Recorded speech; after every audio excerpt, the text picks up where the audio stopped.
उत्तरी सिक्किम में 12 से 76 घरेलू पर्यटक और 2 विदेशी नागरिक फंसे।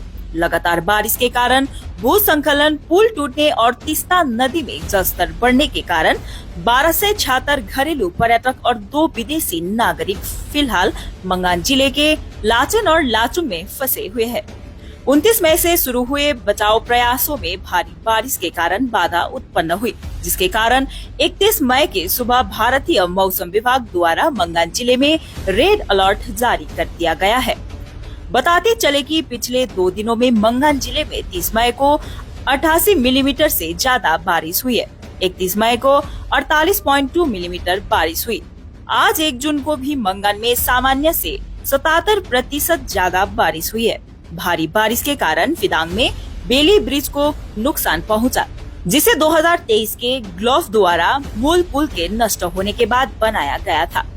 सामान्य से ज्यादा बारिश होने के कारण टहने के कागर पर है। भारी बारिश के कारण दिक्चू और जंगू से जोड़ने वाला एक महत्वपूर्ण पुल है। लगातार बारिश होने के कारण पुल को नुकसान पहुंचा है, जिससे क्षेत्र के पूर्ण रूप से अलग थलग पड़ जाने की आशंका पैदा हो गई है। इसके अलावा फिदांग पुल में आधार को हुए नुकसान के कारण जंगू निर्वाचन क्षेत्र में वाहनों की आवाजाही सीमित हो गई है। ग्रेफ ने रविवार को पुल की मरम्मत का काम पूरा किया, जिसे स्थानीय निवासों और कुछ आपातकालीन सेवा वाहनों को आवागमन की अनुमति मिल गई। मंगान जिले के पुलिस अधीक्षक सोनाम देचू भुटिया ने बताया, लगातार बारिश के कारण भूस्खलन, पुल टूटने और तीस्ता नदी के जलस्तर में वृद्धि के कारण मंगान जिले के लाचेन और लाचुंग में 12 से 76 घरेलू पर्यटक और 2 विदेशी नागरिक फंसे हुए हैं। मंगान पुलिस अधीक्षक सोनाम देचू भुटिया ने आश्वासन दिया कि सोमवार को पर्यटकों को बाहर निकाला जाएगा। मंगान जिला पंचायत उपाध्यक्ष सोनाम किपा भुटिया ने बताया, उत्तरी सिक्किम की सड़कों की हालत इस समय बहुत खराब है। उत्तरी सिक्किम के ऊपरी इलाकों में 700 से 800 पर्यटक फंसे हुए हैं। उन्होंने बताया, मुंशिथांग में दुर्घटना हुई थी, जिसमें 8 लोग अभी भी लापता है, लेकिन नदी का जलस्तर बढ़ने के कारण बचाव कार्य नहीं हो पा रहा है। फिदांग बेली ब्रिज हमारी जीवन रेखा है, लेकिन अब वह भी खतरे में है।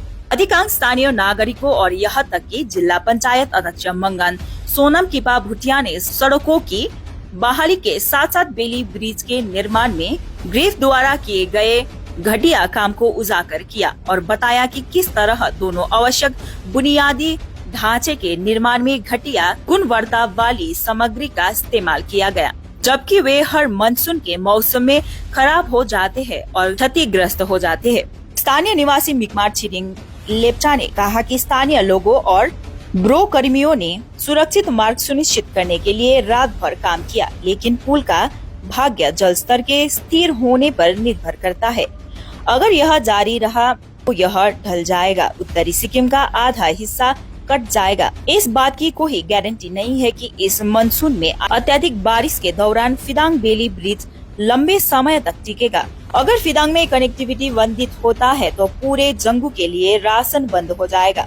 उन्होंने बताया, हमने मंगान के जिला कलेक्टर अनंत जैन से बेली ब्रिज के बगल में बांस के पुल को बहाल करने का आग्रह किया था, ताकि आपातकालीन स्थिति में जंगू तक आवागमन हो सके।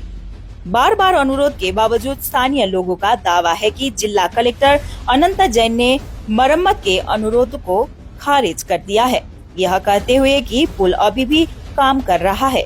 मानसून के 3-4 महीने और चलने की उम्मीद है। स्थानीय लोगों और लाचेन और लाचुंग में फंसे पर्यटक चिंतित है, क्योंकि बुनियादी ढांचा प्रकृति के दबाव का सामना करने के लिए संघर्ष कर रही है। एक अन्य स्थानीय नागरिक तेंजिंग लेप्चा ने कहा, फिदांग बेली ब्रिज को नुकसान पहुंचने से न केवल जंगू के लोग बल्कि पूरे उत्तरी सिक्किम की आबादी और सेना की आवाजाही पर असर पड़ेगा। यह पूरे मंगान जिले के लिए एकमात्र जीवन रेखा है। जिला प्रशासन को तुरंत कार्रवाई करनी चाहिए, क्योंकि लगभग 1 महीने पहले हमारी शिकायतों के बावजूद वे कार्रवाई करने में विफल रहे। अगर बांस के पुल को बहाल कर दिया जाता है तो इस तरह की आपातकालीन स्थिति में एक वैकल्पिक पुल साबित होता। जंगू निर्वाचन क्षेत्र में फंसे प्रवासी श्रमिक और नागरिक अपने सम्मान के साथ फिदांग बेली ब्रिज को पैदल पार कर रहे हैं। उन्हें डर है कि अगर किसी तरह फिदांग बेली ब्रिज टूट गया तो वे कई दिनों या महीनों तक दूर दराज के गाँव में फंसे रहेंगे।